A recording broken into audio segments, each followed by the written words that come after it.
But my question is, now they say May, June, they're going to begin to shrink it. Who is going to buy these mortgage-backed securities? Who's going to buy these treasuries? Who's going to buy this garbage? Who buys it?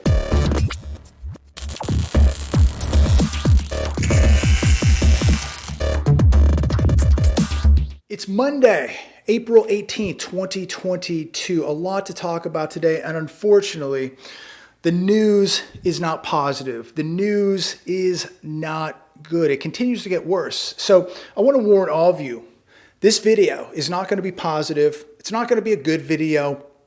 It's going to be full of bad news. And this may trigger some people because there are a lot of people out there that believe that speaking about truth and reality and what's really happening in this financial crisis, that this is negative, this is doom and gloom. And there's a lot of people that just believe they can hope all of this to go away, that they can believe that this will go away, or if they just think positive, all this will just go away. And that it's absurd to believe that you should get out of the way of a storm, that you're out of your mind preparing for a storm. So if you're being warned right now that a hurricane is coming or a tornado, it's absolutely absurd that you would get out of the way of this, that you would prepare for this. This is how so many people think. And I know that most of you think just like I do, that if a hurricane's coming, a cyclone's coming, a tornado's coming, we're getting out of the path. We're getting clear out of the path. We're preparing, and we're not going to be waiting around for a cyclone to wipe us out, where many of these people just believe that they're going to hope that it just goes away and that it doesn't affect them, that if they believe in positivity, that the cyclone isn't going to roll right past them. I live in the real world like most of you. And if I know that a storm is going to hit me tomorrow, I won't be here, right? I'm out of here. I'm packed up. I've got my gear. I've got my preparations, and I'm gone, just like most of you. But there are people out there that would just sit in their house and just wait to be rolled over by a hurricane, a tornado. Again, if you believe in the puffy white clouds, the teddy bears, the rainbows, the Easter bunnies, more power to you. I wish you the best of luck. I believe in reality. And I think that when you believe in reality and you see the threats and you see what's happening to this economy, you're taking action. That's what I'm doing. That's what most of you are doing. But when you see what's happening, we'll recap what happened today. Gold hit $2,000 per ounce this morning. What that is telling us is there is fear of serious inflation. It pulled back to around $1,986. Silver was up over 50 cents, sitting a little bit above $26 right now. So we have the dollar going up. We have interest rates going up. We have inflation going up. We have gold going up. We have silver going up. All this going up at the same time.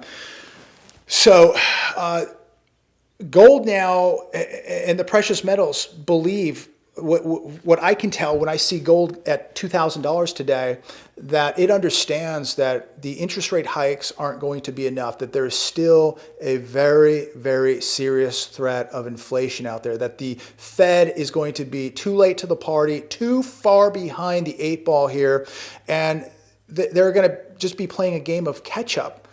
They're so far behind the inflation point that a half a point, or 50 basis points here, 50 basis points there, 25 basis points there, is going to do absolutely nothing, because this inflation is going to continue to run hot, and they're too far behind.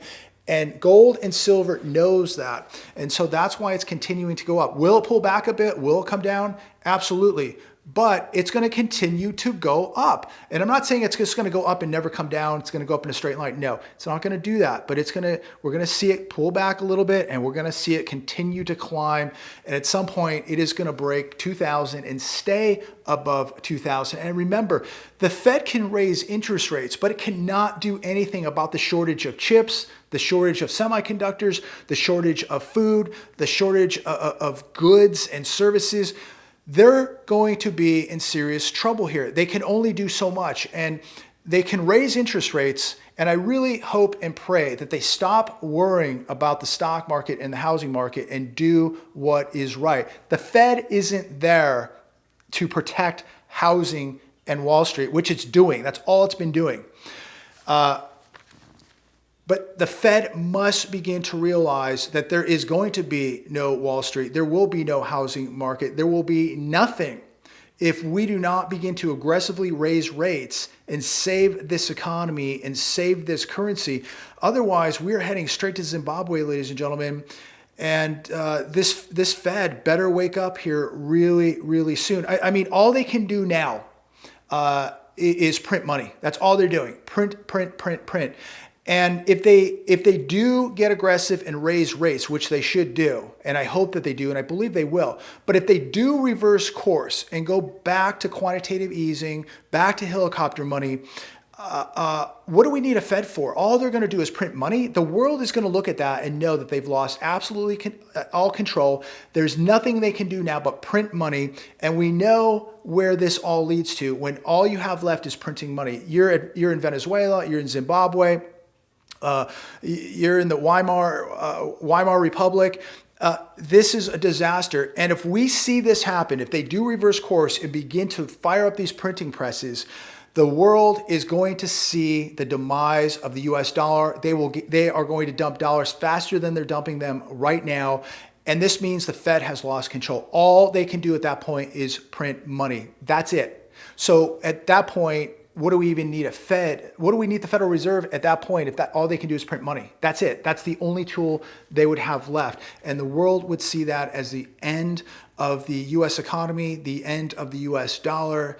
And at this point, I would say America would be turning into a third world country very, very quickly. I hope that doesn't happen. The Fed must get aggressive. I think they need to be raising interest rates by about 1 full percentage point at every meeting now and attack this inflation. The middle class, lower middle class, the poor, they're being immensely affected by this. And it's continuing to get out of control here, ladies and gentlemen. And if this keeps up, we're going to have very, very big trouble. So CNBC today, stocks fall slightly on Monday as investors brace for earnings reports, impact from higher rates. Well, I saw the Dow up around 170 at one point today, and they could not keep these markets up. These markets know that rate hikes are coming. I think they're very, very concerned about rate hikes. And it's going to have a serious impact on the housing market when they begin to raise these rates, serious impact on housing, serious impact on Wall Street. And we're going to see, I really do believe that we're going to see the Fed begin to get somewhat aggressive. We'll see how long it lasts. Let's see how it plays out. But I don't think they're going to reverse course. I've said that in the past. I could be totally wrong. 10-year Treasury yield rises to highest level in 3 years. This morning, the 10-year bond yield was 2.937 before it was pulled back to about 2.857, where it's sitting, I think, right now. Going to be big problems for housing, ladies and gentlemen. If you're looking to buy a house, me personally, which I'm sitting on the sidelines right now, if you have cash, if you have a decent amount of money to put down on a house, I think you've got to sit back and watch how this plays out. This is now a thinking man's game, a thinking woman's game. We are in a serious chess match now. Patience is a virtue. I think that we are going to see sales coming in real estate here. And I'll get a little bit more into that as we get farther into this video. Home builder sentiment drops for 4th straight month as rising rates push housing to an inflection point. 30-year fixed mortgage, 5.15% today. Elevated mortgage rates will only exacerbate the situation. Sharply rising mortgage rates are taking a toll on the nation's home builders. You ain't seen nothing yet, ladies and gentlemen. Builder confidence in the market for new single-family homes fell 2 points to 77 in April. The index stood at 83 in April of 2021, according to CNBC.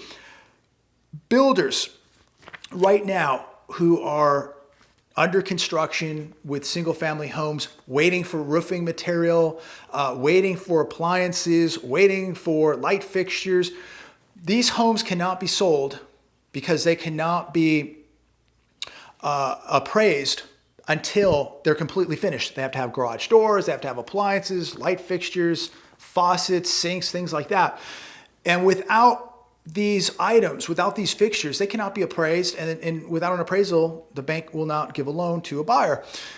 These home builders right now are racing against the clock to finish these homes, to get these appliances and other items to finish these homes. And the longer they wait, the higher mortgage rates are going, the higher inflation is going. Just imagine being a builder right now and you're waiting for a garage door to finish a home. You can't sell it until the home has a garage door, right? Or you're waiting for sinks or a faucet. You cannot finish. You cannot sell the home. It cannot be appraised. Bank will not loan until they have that appraisal. And you're just waiting for simple items that you can't get right now. It is a ticking time clock, and it is a race against the clock. And every day that goes by, interest rates going up, inflation going up. How many people bought a home, say 30 days ago, 60 days ago, waiting for the home to be completed? And once it is, they may not be able to qualify for that home because the interest rates have gone up, and they're going to back out. Because if they cannot get that loan, if they cannot be approved for that loan, they don't qualify, and they're going to back out. The hedge today: more housing market cracks, continued demand slides leads to accelerating price cuts. 30-year mortgage rate, fixed mortgage rate right now above 5%, 5.15%. You look at the median home price in America floating around $400,000. Your payment is up 35% roughly from a year ago and sitting at nearly $2,300 per month right now. We are seeing households flooded with debt. I listened to some of these radio shows, people calling in saying that, they're spending 60% of their income on a rent payment or a mortgage payment. How long can this continue before it doesn't? One event, one accident, one emergency, these people are in big trouble. And we have signs of home market softening, according to this article. Fewer people search for homes for sale on Google. Searches were down 3% from a year earlier. Redfin Homebuyer Index has declined 3% in the past 4 weeks. It was up 5% at the same time last year, now down 3%. Touring activity from the first week of January to April 10th was 23 percentage points behind the same period of 2021. Mortgage purchase applications were down 6% from a year earlier. We have seen the fastest 3-month rise in mortgage rates since 1994. We have an accelerating number of home listings with price drops. And I want to talk about that for a minute. I was looking at homes in the Deep South last night. Most of you know I'm looking for property, acreage, farm, ranch in the South. Just got my airline ticket today. We'll be heading out in the first part of May to the Deep South. I'm not saying where yet, but just got my airline ticket today. But last night I'm looking on Zillow at a bunch of little ranches and farms, and I was probably 5 pages in, and 8 properties had price reductions. One home was reduced $291,000. So this is becoming very apparent, and I can speak from experience to what the CNBC article says here. Accelerating number of home listings with price drops, no doubt about it. I went on Zillow last night, I can confirm that. And as we begin to watch mortgage rates climb closer to 6%, what do you think is going to happen? Prices are going to be forced to come down, ladies and gentlemen. And I know that people believe that they'll just come out with the 40-year and that's going to save it. Watch my video last night. That's not going to save it. Anybody doing a 40-year mortgage, what a sucker's bet that is. That's like financing your car for 15 years. An absolute scam.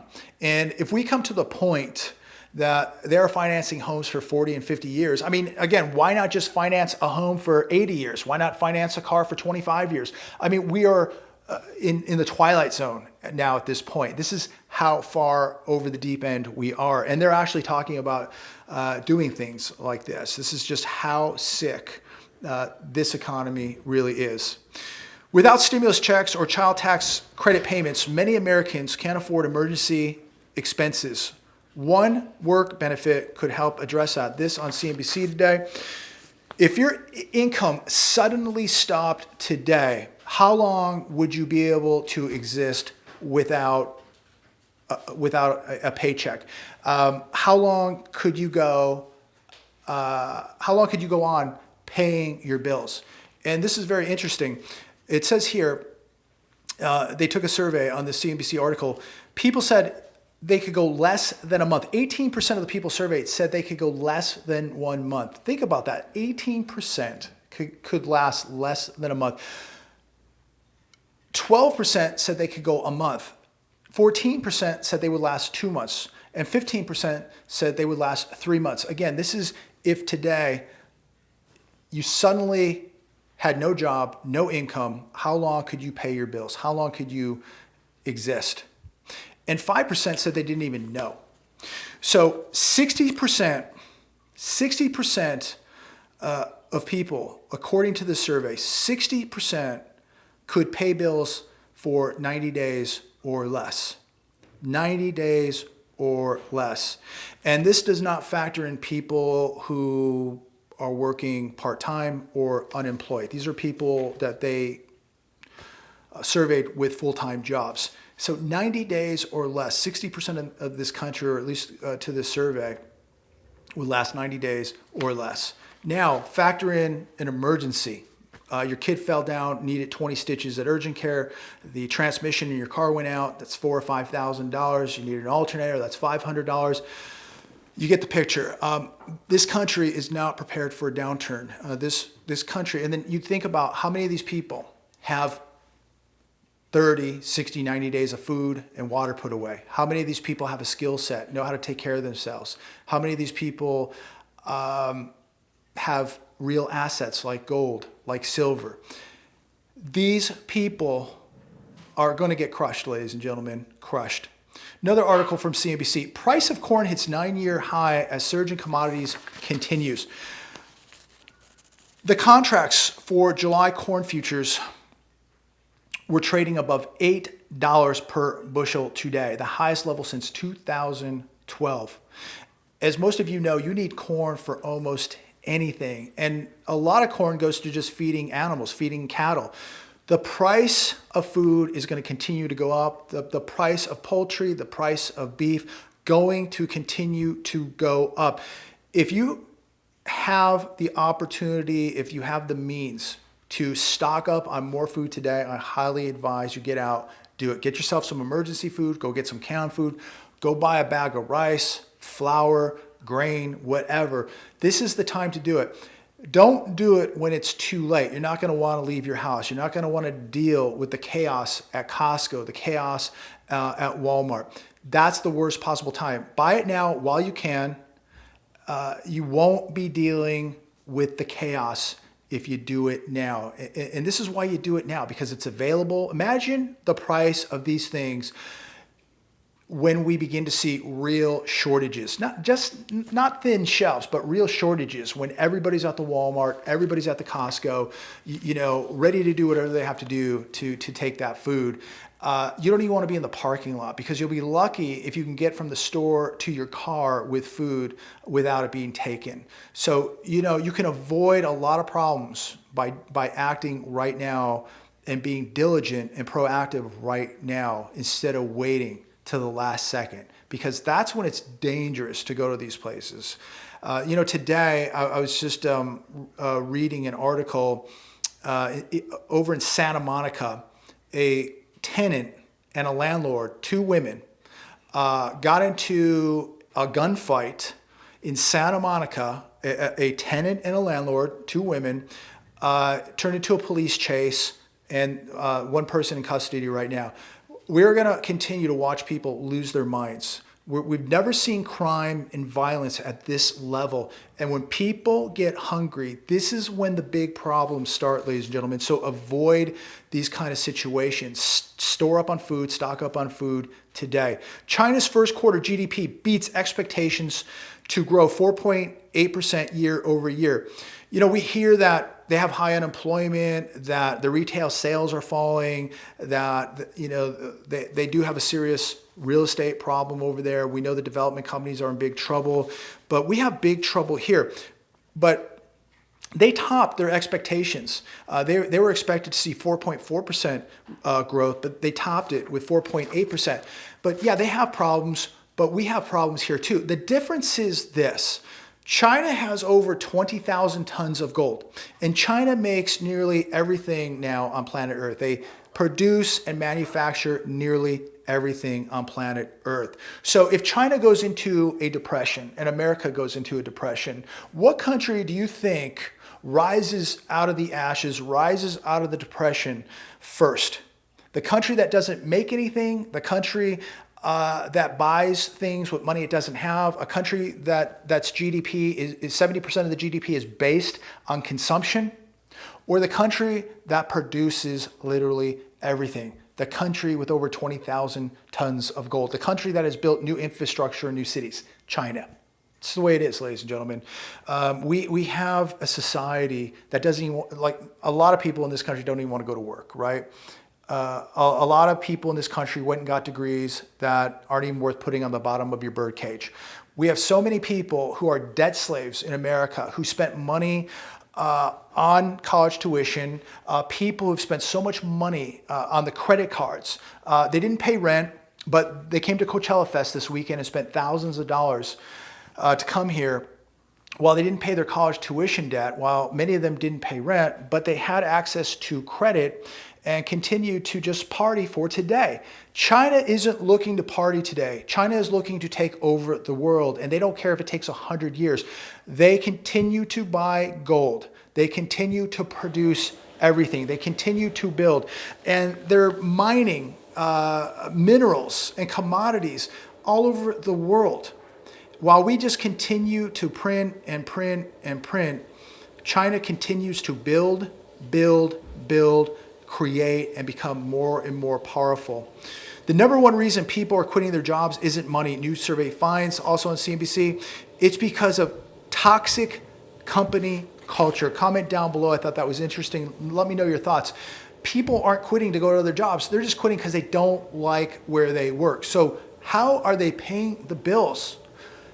How are they putting $6 a gallon gas in their cars? How are they going to the grocery store and paying for $15, $18, $20 a pound steak? You know, I just have never seen anything like this, and I'm just at a loss for words when I see the multitude of people. We had hundreds of thousands of people in town today or this weekend for Coachella Fest, and they're all going home. And the interstate today, I-10, just backed up for miles upon miles upon miles. And you just think, how can all this continue? People are just looking just to party today. They don't want the party to end. It's all about just living for today. Don't worry about tomorrow. And, you know, I was listening to the Dave Ramsey show yesterday, and I don't agree with everything Dave Ramsey says, but he has some very interesting callers. And a gentleman called in yesterday, $382,000 in college tuition debt, $48,000 in auto payments, $40,000 in credit card debt, personal loan to his parents for $50,000. And you just think, how can this continue? It's just incredible what people are doing. And then they want you to pay for their college tuition debt. Incredible. Last article today coming from The Hedge. If the Fed is fighting inflation, why is the balance sheet still expanding?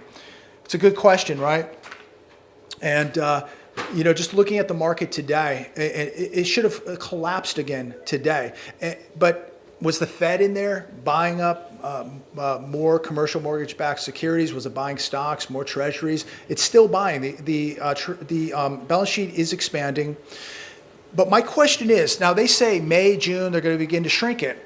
who is going to buy these mortgage-backed securities? Who's going to buy these treasuries? Who's going to buy this garbage?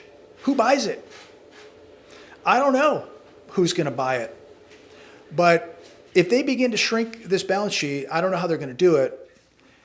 But I do believe that they are going to begin to do it somehow. And I have no doubt that they are going to continue raising rates.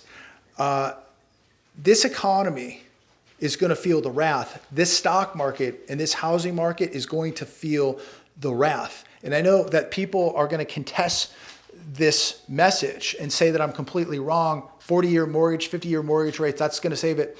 It's not going to save it. But they have to say that because they don't want their 401ks to crash. They don't want the equity in their homes to crash, even though they bought on FOMO and they bought at the worst possible time. Or maybe they sell real estate, or maybe they're a builder and they're in the housing market somehow. And so they have to tell me, they have to tell you that it's never going to crash. Prices are going to go up another 20%. The stock market can never crash because these people are highly invested in these markets or in the housing market. But look, I'm just telling you the truth because it doesn't really matter to me. I'm not highly invested in any of this. I'm sitting on the sidelines with cash, waiting to buy something on sale, whether it's in the stock market or it's acres on some farm in the South.